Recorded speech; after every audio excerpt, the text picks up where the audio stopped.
नमस्कार जी। मन की लेखनी में आप सभी का स्वागत।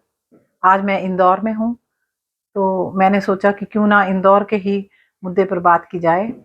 इंदौर में दूषित पानी का मामला, माफ़ कीजिएगा। इंदौर में जो दूषित पानी की वजह से बहुत से लोगों की जान चली गई है और बहुत ही दुखद है ये सबके लिए ये समाचार। कुछ सरकारी आंकड़ों के अनुसार 6 से 10 लोगों की मृत्यु हुई है, लेकिन स्थानीय अधिकारियों और लोगों की यदि माने तो उनका कहना है कि 14 तक लोग जो हैं वो इसकी वजह से मारे गए हैं। 150 से 200 लोग जो हैं वो अभी भी अलग अलग हॉस्पिटल्स में उपचाराधीन हैं। बहुत ही गंभीर समस्या जो है वो पैदा हो गई है। कम से कम सरकारों को चाहिए कि पानी जो है अपने नागरिकों को स्वच्छ उपलब्ध करवाएं, क्योंकि ये बहुत ही ज़रूरी चीज़ है। पानी के बिना तो जीवन चल ही नहीं सकता। तो मुझे लगता है कि सबसे पहली आवश्यकता है स्वच्छ पानी। भोजन हो ना हो, पानी बहुत ज़रूरी है। और दूसरी बात मैं विशेष तौर से कहना चाहूँगी, जल विभाग से भी और जो सीवरेज वाले जो डिपार्टमेंट है, सफाई वाले जो हैं, अक्सर क्या होता है कि सीवर की लाइन और वाटर सप्लाई की जो लाइन है वो साथ-साथ कई बार साथ-साथ उसका निर्माण जो है वो साथ-साथ कर दिया जाता है, या कई बार ऐसा भी देखा गया है, पाया गया है कि सीवर के लाइन के अंदर से ही वाटर सप्लाई की लाइन जो है स्थान ना होने के कारण अंदर से ही गुजार दी जाती है, जिसकी वजह से कई बार क्या होता है कि लाइन अपने समय के अनुसार कभी ना कभी किसी वजह से वो लाइन जो है अंदर से डैमेज हो जाती है और सीवर का पानी और वाटर सप्लाई का जो पानी है, शुद्ध पानी जो है पीने का, वो फिर आपस में मिक्स हो जाता है। और यही कारण हुआ है इंदौर में भी कि पानी जो है सीवर का पानी पीने के पानी में मिक्स हो गया और इसी वजह से इतनी मौतें जो हैं वो हुई हैं।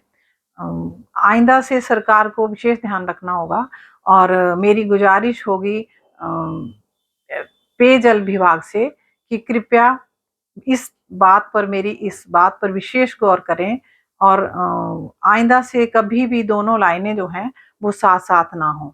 क्योंकि यदि ऐसा होगा तो कभी न कभी ये बात की संभावना बनी रहेगी कि कभी भी मिक्स पानी जो है वो मिक्स हो सकता है, दूषित हो सकता है। अब मुझे बहुत दुःख हो रहा है कहते हुए, जिन लोगों की इसमें जान गई है उनके प्रति हमारी मन की लेखनी की विशेष तौर से संवेदनाएँ प्रकट करती है मन की लेखनी। और जो लोग उपचाराधीन हैं उनकी मैं मंगल कामना करती हूँ कि वो स्वस्थ रहें, भगवान उन्हें जल्द स्वस्थ करे और आइंदा से ऐसा कोई भी दुर्घटना जो है वो ना घटे। जबकि इंदौर बहुत ही साफ-सुथरा शहर है।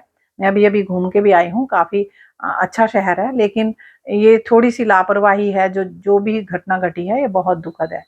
तो मैं सबकी मंगल कामना करती हूँ और जो अपनी जान गँवा चुके हैं, उनके प्रति मेरी गहरी संवेदनाएँ। एक माँ तो इतनी रो रही है कि उसका 10 साल के बाद उसके बच्चा पैदा हुआ है और अभी वो 6 मंथ का ही था। लेकिन माँ को दूध ना होने के कारण बाहर का दूध माँ पिला रही थी, लेकिन माँ का कहना है कि बाहर का दूध भारी रहता है, तो इसलिए उसमें वो पानी मिला रही थी बेचारी, इसी कारण उसने अपने बच्चे को खो दिया। कितना दुखद है, अपने बच्चे को इतनी मुश्किल से इतने सालों बाद बच्चा आया और 6 मंथ का होने के बावजूद ही बच्चे को अपनी जान जो है वो गँवा बैठा। तो आइंदा से ऐसा ना हो, कृपया पूरे देश की ही सरकार को चाहिए, पूरे राज्य की सरकारों को चाहिए कि इस प्रकार का ध्यान, विशेष तौर से इस प्रकार का ध्यान रखें। और वैसे भी पानी बहुत दूषित है, पीने का पानी मुश्किल से मिल रहा है क्योंकि पूरे ज़मीन में रासायनिक पदार्थ जो हैं वो घुल चुके हैं। दुनिया भर के रासायनिक पदार्थों का छिड़काव जो है वो हम खेती के दौरान करते हैं।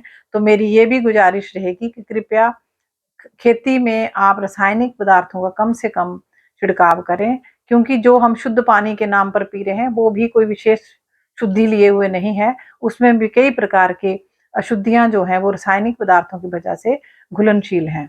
तो कृपया इस पर सभी गौर फरमाएं और आपके इसके बारे में क्या विचार हैं, कृपया आप लिखें। सभी का बहुत बहुत धन्यवाद। नमस्कार।